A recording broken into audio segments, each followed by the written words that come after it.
Hello, everybody, and welcome back to Rise of the Podcast. I'm Jeremy. And I'm Kara. And I am Brownie. And this is episode 5. We've actually done 5 of these now, Kara. Can you believe it? I can't. I can, but I can't. It's going by so fast. I was talking to Bill earlier, and it's already been, we've had our channel for a month. So, wow. That's kind of cool. He says, imagine what it's going to look like a month from now. Oh. That's true. We're going to have... Check back in for podcast 8. It'll be pretty cool. So, VR is a huge thing right now, and the Oculus Quest and stuff like that is really popular. Yep. But let's do some throwback to some cool reasons why it might be cool to have a headset that hooks to the computer. And that's modding! Yeah! So modding is really cool, and I heard about a Minecraft mod called Vivecraft, where you can play Minecraft in a headset. Yes. And it is a really good mod. So I went ahead and installed it, and we both got to try it. Kara, what'd you think of Vivecraft? It's a lot of fun. You don't realize how big the blocks are because you only see it on your TV or on your computer screen. And so when you're in VR, the blocks are a meter tall. And so you're walking up to them and it's like, Half height. up to your belly button. It's like, oh my gosh, these are huge. 2 blocks is just about, it's taller than me, Chris? It would be, yes. Yeah, 2 blocks are just slightly taller than me. Well, don't forget a clone is 1.85 meters, which is 6 feet, approximately. So there you go. So they're pretty tall. Yeah. So I hopped in, I created a world, I tried it first, and there's water, and so in order to get people around motion sickness, you still teleport places, you can run. I tried that for a while, but it took me about 5 minutes before I got motion sickness. But the teleporting is really fun. It makes swimming just super crazy because you teleport out into the water and you immediately start to sink.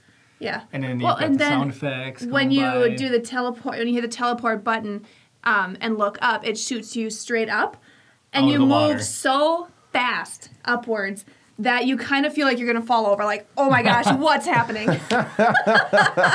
So it's like. That's what it feels like. Oh yeah, and then Kara was worried about sea monsters getting her, and then she found turtles. I did find turtles. They're so cute. So we had this was a really good seed, really good starting area. I had burrowed into a mountainside and then tunneled down, and I immediately found a mine shaft. And it was crazy because I could hear skeletons off to my right, and this was on normal. I wasn't prepared for that.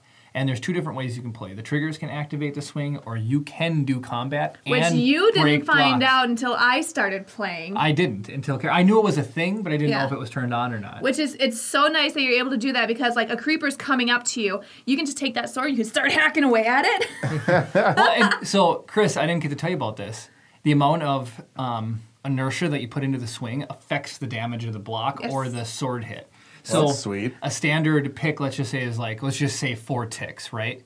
If you swing with all your energy, it counts as 2 ticks worth of like energy into it. So you can break a block with a stone or iron pickaxe in 2 instead of like 3 or 4 at the tap. So Jeremy's sitting there watching me, and I'm just like, going away, mining away. Just So it was like, in a way, that's the way Minecraft should be played. Because you're actually I agree. Actually, Chris, tell everybody the joke that you had the other day about why you're so buff. Oh, yeah.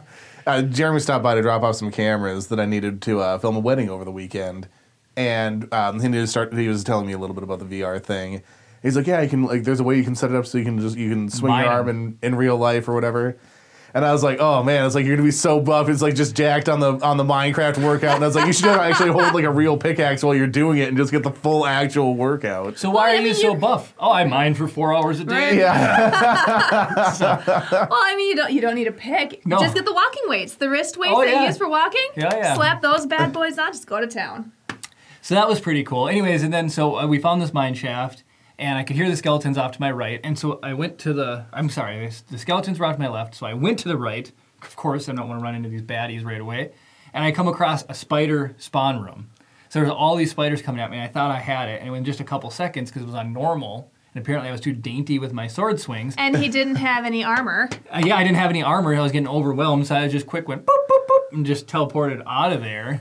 Until I felt I could take Got the heck out of Dodge. It's a lot more intimidating when the spider is now like 3 feet high versus just, a little spider. It's Shelob from Lord of the Rings, Just this ain't a little tarantula, this is Shelob. Come on. Yeah, and so it really adds an extra depth to Minecraft that I think was missing all along. So you can find the mod if you have to own the Java edition of Minecraft, which Chris prefers Best edition. anyways, instead of Bedrock.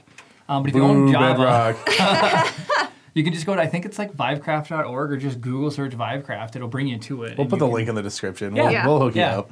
Now, can you play it on the Oculus like Quest, or is it Vive specific? Nope, it's not Vive specific. You could play it on the Rift, the Oculus Rift. Okay. Quest, as of right now, I know a lot of people, when it comes to Beat Saber, modding is huge. People love the custom songs and maps on Beat Saber. So much so that Beat Saber is creating a custom map editor they're going to incorporate into future builds of the game so that it's not a separate entity. Because when you do get into mods, there's a potential for people to try to do malicious things with it. But they're going to add it to the game so it's built in as well. So in the future, the Quest might support mod support for that, being that it's the standalone headset. But anything computer-based that you can hook up to the computer, so the Rift, the Rift S, and the Quest can all play, or the Vive can all play Minecraft VR. And is it cross-platform, so you can play on servers together? Hey, So hey! you can do the Realms? Java version of Realms, not the Bedrock edition, or if you have a multiplayer server. Okay, excuse me for being stupid, but what's the difference between Bedrock and Java? Okay, so Java is originally what Minecraft was built in. Yeah, it's a specific like script basically that you use to Okay. build the game, and that's what Notch initially built it in. Okay. And then the Bedrock version is built on a different platform so that you can play it across Xbox to PC to mobile. Okay. Yeah. When Microsoft purchased Minecraft, it was their goal to create a game that was truly cross-platform. I know you hate Bedrock, but it blows my mind that I can play on the Xbox, pull out my phone and log into my Microsoft account and play in the exact same world. And Yeah. Google's actually talking about doing that, and I have no idea how it's going to be possible. But have you heard of Stadia? S-T-A-D-I-A? Stadia? It is a video game console built into Chrome. What? Oh, that'd be dope. It's built Yeah. into Chrome, and it's going to be able to play AAA titles. So I know Destiny, the video game, is working, and they say it's going to be able to be played in Google's new. That's how they're entering the console mark. It's console. So we're mark. actually getting almost to the point where we can do streaming video game service. Yes. That's interesting. Oh, I'm excited about that. Well, and then that's going to be nice because didn't they announce that Destiny is going to be cross-platform? Destiny's going to be cross-platform minus PlayStation. Why does Okay, PlayStation is just salty. They don't want to share anything. I love PlayStation don't get the me wrong. most. It's I my know, favorite. me Sony too. Sony everything is the best. Okay, 2 against 1, so So literally comment section, only comment if you like Sony. No, but like literally everything that I've ever bought that's been a Sony has never once let me down. And everything, every my camera's a Sony camera. I was gonna say. So like everything I have, I owned 6 Xbox 360s.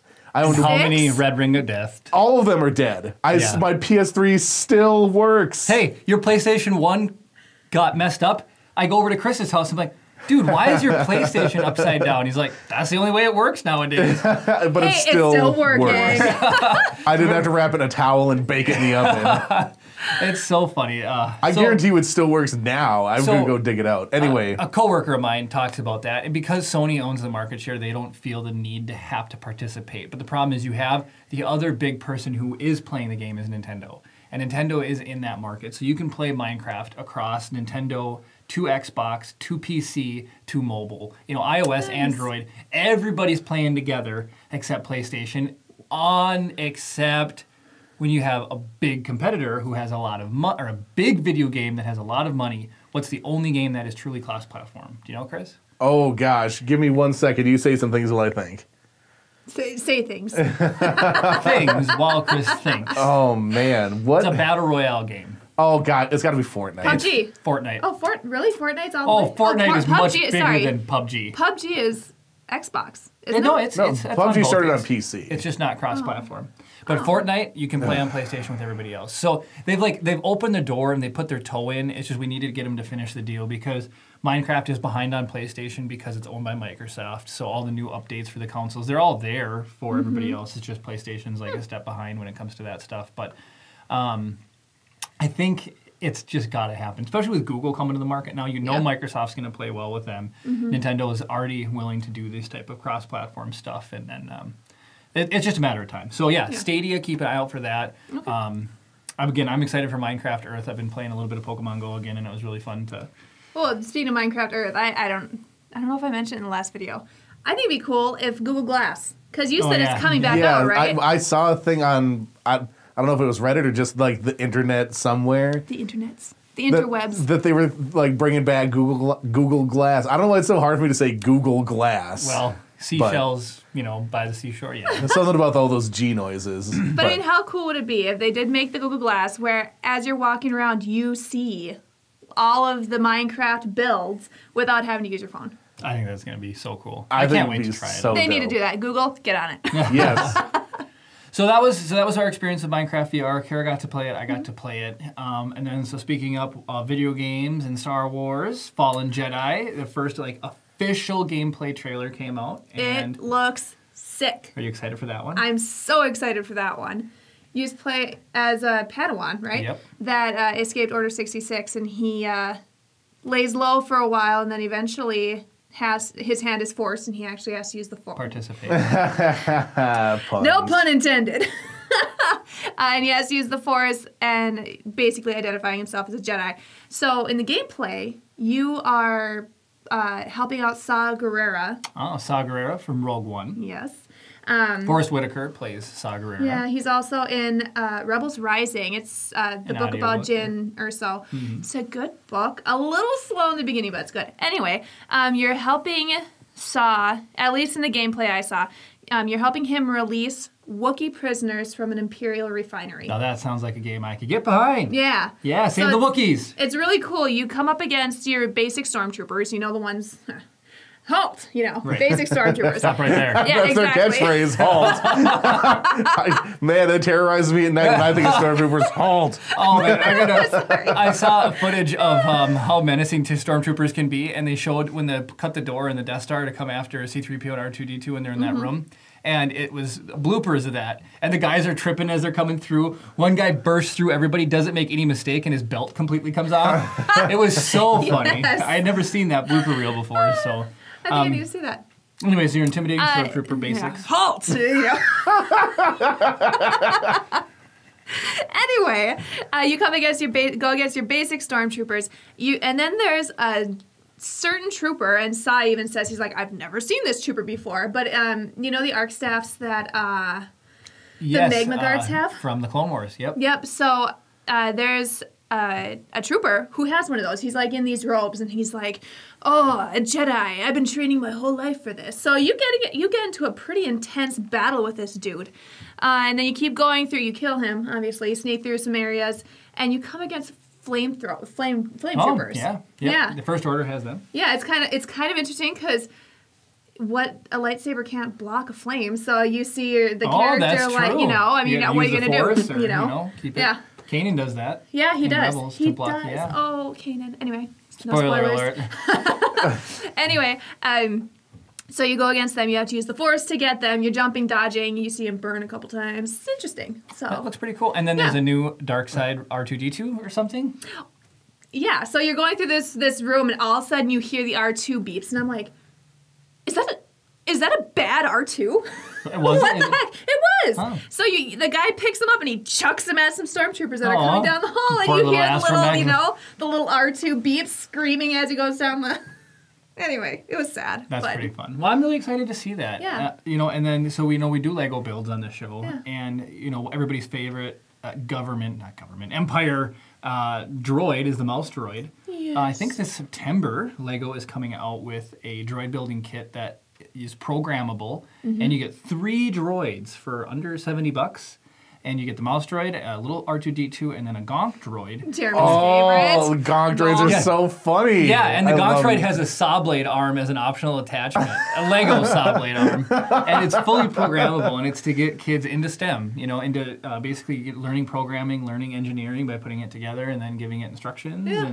And so that's pretty cool. We will be picking up one of those for sure. That's oh my gosh, super yeah, dope. Gonk droid all the Chris, day. You can build the gonk droid. No, I'll record it. I was gonna say I like gonk. You're always saying gonk. Gonk. Well, and speaking of droids, there's a new droid in Fallen Order. Oh, is or Fallen Jedi, not Fallen Order. Sorry, Fallen Jedi. His name is BD1, and he's so cute. He's just this little thing, and he's. So we've got Astromechs, the BB style droids, K2SO style droids, protocol droids. What is BD1? Do you know, or is he new? I think he's new. Oh. He's completely new. I've never seen this style droid in any of the Star Wars So that'll be movies. interesting. Well, he's super. What was I gonna say? Oh, he rides in your character's shoulder like Oh, Pikachu. funny. Yeah, That's funny. Or a bird, before Pikachu was a thing. You get the like pirate Pikachu. Actually, so I have so if you're helping Saw Gerrera, so this sets it pre-episode 4 then. bird. Yes. So it's in that same basically like it seems like a lot of the EU right now is happening in between both 3 one- and 4. Yeah, it is. Yeah. So that's interesting. Yeah, so it's right after Order. Well, a few years after Order 66. When but does then before. Mandalorian take place? Somewhere around that same time frame, right? I don't know a lot of details I about guess so. that. You're the people I go to. Well, I'll get that ready for the next podcast. So speaking of the Mandalorian, Disney actually truly announced Disney Plus. Their release date. Their Woohoo! stream service that is going to come out this November 12th. Yes, November 12th, and that's gonna be the same release date for The first Mandalorian. episode of Mandalorian. So they're I'm going to very have excited. They're going to have a really strong launch. It's such a good deal. When I first heard about Disney Plus streaming service, I'm like, I already have Netflix. I will use Hulu or like HBO every now and then, but I don't need any more streaming services. But after they came out with the price point and then they have all their own original content, it's too hard not to. So it's $6.99 a month, or you can get a full year for $69.99. So Yeah. for $70, you can get a full year, and that's like It's a deal. It's pretty reasonable, It honestly, is. for a Really streaming reasonable. service, and they have so many great titles. Netflix is what, like 10, Well, 11 bucks for It's- basic? Yeah. Is it $9.99 or $10.99 now? It might be $10.99. If it's not, they announced another price hike, but that could be the $10.99. So I mean, So and you're talking $130 a year. right. And so with Disney Plus, you're getting all the Disney movies that you know and love for $70 a year. Right. If you do the if And you pay Marvel for the- and Star Wars. Yes. right, Yes. exactly. All the stuff they own. They own all the Fox properties now. Yes. Yeah. So I'm surprised Yeah. that merger was allowed. I am too. Like To be honestly, like perfectly the honest. antitrust thing. Like Disney has accumulated like 80% of the film and TV market. Well, they own ABC, don't they now? yeah. Yeah, well, they've always owned ABC. Yeah. Oh, Or they not always have? always, I was but gonna say. Yeah. since the 80s, they've Oh, owned really? ABC. Yeah. Oh, I thought that was more It's recent. so funny because whenever they do any type of Star Wars advertising on any ABC show, it always says at the bottom of the screen, ABC is an affiliate with Disney, Disney Oh. whatever. So it even has to say that, the thing they're promoting is owned by them. Yeah. ESPN is another ABC property. Yes, it is. All the ESPN channels are ABC. Disney's gonna own everything. Yeah. Absolutely everything. I'm Working calling it for now. working for the mouse is what they Right. say. Oh, that's funny. So I'm really excited to see. I'm excited to see it. We'll for sure get it for at least a year to see, and I'm sure all the Star Wars content will keep us coming back. Now, who is playing the main character, the Mandalorian? Pascal. Yeah, he played in Game of Thrones. He played in Narcos. He's played some other famous people. Pedro Pedro Pascal. Pascal, I think. I think think- Chris is looking it up. I He's know, I was chime gonna in in a say. second. We have our off-screen Wikipedia over there. Right. Chris is our Google. Chris is our Google. Let's see here. Pedro Pascal. Yes. Pedro Pascal. I knew it was Pascal. He looks kind of like Liam Tangled. Neeson, sort of, in this Yeah. picture anyway. You should see him in Game of Thrones. It's just He's really cool. Oh, he is man. cool. Great character. Oberyn. Yeah, so I'm excited about that. And then they obviously announced Resistance 2, Season 2. Kara's betting it's going to air along similar It time has. frame It's got to with be Disney around Plus. November 12th. I don't know. And And the Clone Wars. And The the next Clone season of Wars. the Clone Oh my Wars. It's some of gosh. the most excited television that I'm looking forward to watching Yeah. because I think I'm more excited for the next season of Clone Wars than I am for the Mandalorian. Even. the Clone Wars is going to be really good. Whenever we watch clips or little bits of of the show, it's like, oh, that is such a good show. It is. It's a cartoon, but it's got adult storylines. Your dad watched the entire show. He did. Well, I mean, my dad, our dads, your dad hasn't seen Clone Wars though, but No. my dad grew up with Star Wars. Like, he Right. was in his 20s when Star Wars came out. And, him growing up with 4, 5, 6, I grew up with 4, 5, 6, so now he's just kind of getting to live more of the movies. Right. Well, Well, and they've got, like I said, they have all these adult stories and plot lines. It's like, it shows war from a graphic as much as you Yeah. can go. But it's got I'll tell you- the episode where the general keeps giving everyone orders and sends them to their death. It's like, oh, That's General Krell? Krell. General, yeah, that good memory. Yeah, Dang. Krell. I just remember I hated him. I just wanted to so they punch have, his stupid they have frog to face in. they have to commit. It was like BB-9E. Oh. Right? Just exactly. He's my BB-9. I love my clones. Come But on. they have to basically do a mutiny to get him out of there, and and turn the tides of war because he was sentencing people to death that disobeyed his command, and so it was a bad deal. And so they've got all these great storylines, and I can't wait because Rebels turned it down by 50%. It was still really good content, but it wasn't as graphic. Like you didn't see heads and, falling off or anything. It was kind of insinuated. And then Resistance goes down another 10 to 20% from that. It's very lighthearted, but it's fun and it really is cool to see. There's intense scenes, but you're not going to see somebody's arm go flying off or... Right. And I'm not saying Clone Wars wasn't gory. There wasn't like blood and guts and everything. But it would be like in A New Hope when the guy's picking on Luke at the bar and you just see old Ben's lightsaber come and then an arm fall to the ground. Right. You know, or Chewbacca never really ripped anybody's arms off. You know. Yeah. They're just a threat. Exactly. So you just let the Wookiee win and you go from there. Well, speaking of Clone Wars, we play Galaxy of Heroes. Yes. And they are releasing 2 characters from Clone Wars. So with the Clone Wars coming out, there's a nice big theme of Star Wars stuff happening, which is kind of fun, or a nice big thing of Clone Wars stuff happening. So what's the new characters? It is Wat Tambor, which I actually had to look him up because I couldn't remember for the life of me who Wat Tambor was. But he was a separatist senator, I believe. And he is at a factory on Ryloth. And the people of Ryloth, the Twi'leks on Ryloth, have to go and take it back over. So Mace Windu helps out, and clone troopers help out, and it's a good episode. It's really good. That is a good episode. So he's coming to the game, and he's going to be available through Genosian battles only, which are a big deal because up until this point, the game has had one style battle where you do this big warfare on Hoth, which is really fun. And now they're adding a whole new venue. So he's going to be a part of that. And they're adding a new character that you need to beat a mission, and then you get pieces for that. Well, and with Wat, he's going to kind of be the dark side Hoda. Got it. So he's not going to be combative. He is going to be strictly... Passive. Passive. He's going to heal, and he's going to regenerate your protection.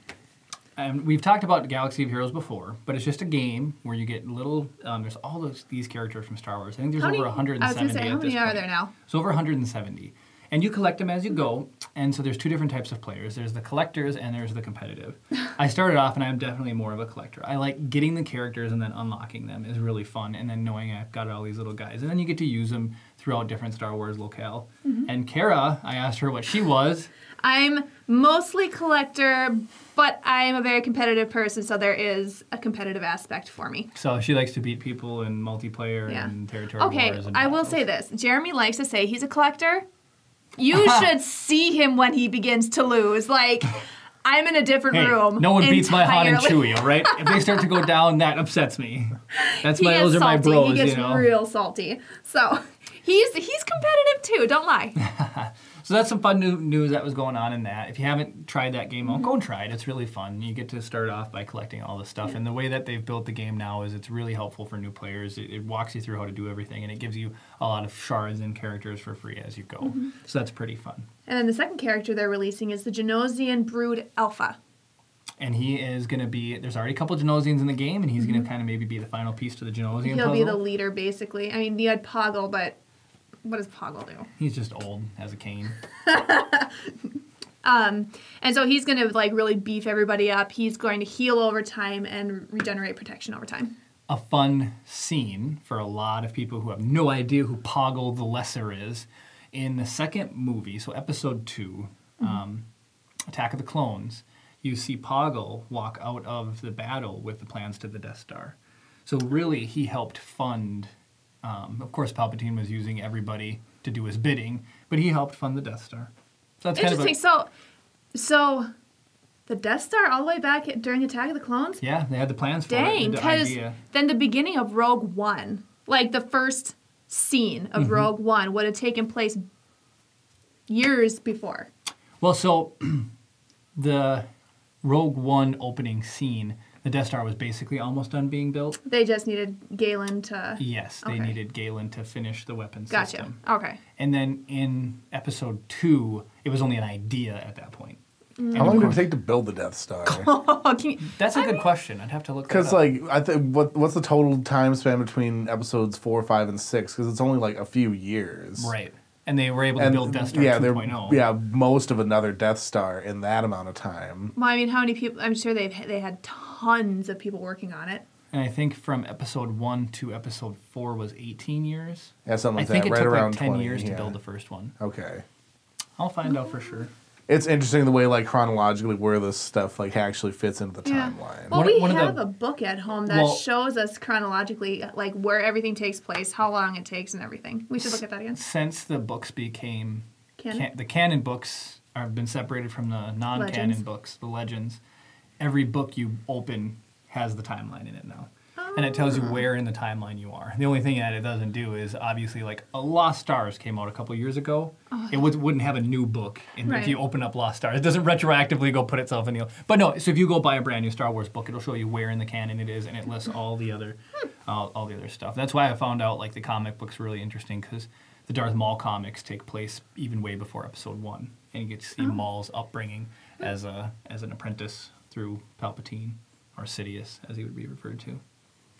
Are those canon? Yeah, the comic books, absolutely. Is Clone Wars canon? Yeah. Because in Clone Wars, Darth Maul... That's canon. No, I know, but he was absolutely nothing until, like, season 3, wasn't it? Yeah, because Clone Obi-Wan cut him in half, and they all assumed he was no, gone. because remember, they took him from Dathomir. Yep, that's where he went after he got cut up. No, he was on Dathomir. There were the sisters, and then that's just a background. No, that was Savage. Savage and Maul, wasn't it? No, Maul. It doesn't show Maul upbringing. Am I thinking of a different friend to Savage? Yes, I think so. Yes, his brother, Savage's brother. Okay. He gives his life. They're about to kill Savage's brother, and then Savage steps in and says he's going to go with the Night Sisters, which is... That's Clone Wars stuff. We're getting deep Star Wars. I need to rewatch the Clone Wars. We're sorry. Oh my gosh, rabbit trail. But yeah, no, you see Darth Maul get cut in half in the beginning, and then you see him make an appearance with a robotic body. Wait, did you say Obi-Wan getting cut in half? Obi-Wan cut Darth Maul.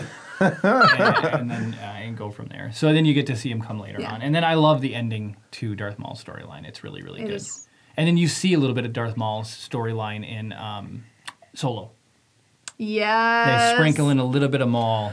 Make Solo 2 happen. It's coming. It'll come. It better. They'll make it. So, well, Kara, we got to that point where you get to tell us about your artist. Who's the person that you want to do a shout out to this time? Oh, I forgot my lightsabers in the other room. That's okay. All right, we'll stall for time real quick. Okay, you guys stall. I'm gonna go get them. All right, so Jeremy, what did you do yesterday? Yesterday I went for a motorcycle ride.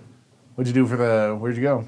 Well, I have been dying to drive down this really scenic route, the scenic route. Yeah, it's 61. 61. Oh, Skyline. Skyline. And so I just went and I did a nice little cruise down Skyline. You could see the whole bayfront area of Duluth. But what Kara's grabbing are, for her cosplay, she got lightsabers. She made the whole entire costume, and we did not have a 3D printer at that time. So we went ahead and ordered a set, and the girl did a fantastic job. And then being that they were a new print, when you order something that's 3D printed from somebody, they usually don't give you the print right away. They print it, and then they send it to you so that way they're not sitting on all these unused merchandise if people don't buy it. So we asked if there's any way to send us a printed one, and she said that her test ones came out perfect. She was willing to send us her test ones. So we got those, and I was able to get them all painted and everything like that for Kara, and then we brought them to the con, and they were super important to the realism and authenticity of her content. Are they not here? Oh, they're here. Maybe they're with the 3D printed stuff at home. So well, that's okay. So we can throw a picture of them up in the link, or you can. There will be a picture of me right here with my lightsabers. That's my favorite bit of this whole thing. So no, she was super cool. What all did you say about her? Everything. That she was willing to send us the pre-production. Copy. He didn't say what the name of her was. Though. Oh, her name is KassaRaptor Cosplay. She's on Etsy. So she's super cool. You can follow her on Instagram too. So we'll post her Instagram and her Etsy page. Yeah. She was super cool, super nice. Highly recommend her as a seller. So thank you very much for sending us your initial print of Ahsoka's lightsabers. Again, not sponsored by her at all. Just giving a shout out to awesome creators. So I think that's all we have for today. Yeah. I'm going to throw out the shower thought. Yeah, shower thought. Kara's shower thought. Yeah, right, come on go now. Ahead, lay it on us. What's your shower thought? Okay, so actually Chris came up with this one. I'll announce it though. How do you think mechanical limbs are powered? In Star Wars. In Star Wars. So we see Luke's hand get cut off, and then he has the robotic hand. So is it battery powered? Is it connected to the nervous system? What are your thoughts, your theories? Let us know in the comments below. I think it's Duracells. And it's like every 3 hours, he's like, gonna unhook the thing or whatever. He's like, so there's got to be a better way. It's an energizer because it just keeps going and going. That's why he should have went with those. Although, speaking of Duracell, stupid little tidbit, they used Duracell batteries during the recording of Lord of the Rings. Oh, really? Yeah. So it was good enough for Peter Jackson. And Peter Jackson. Anyway, sorry, total nerd stuff there. Well, this whole thing is nerd stuff. Yeah. How is that any more nerdy than I don't know. any of the things that you talked about today? I don't know. Well, if you want to keep coming back for nerd stuff, go ahead and subscribe to our videos. It really means the world to us. That way you can kind of get an idea of when we make new content. And we just, we really love the feedback. Yeah. Like this video, and then Jeremy comment about subscribing, but hit the notification bell if you want to be notified when we actually upload new videos. So, may the Force be with you. Thanks for watching.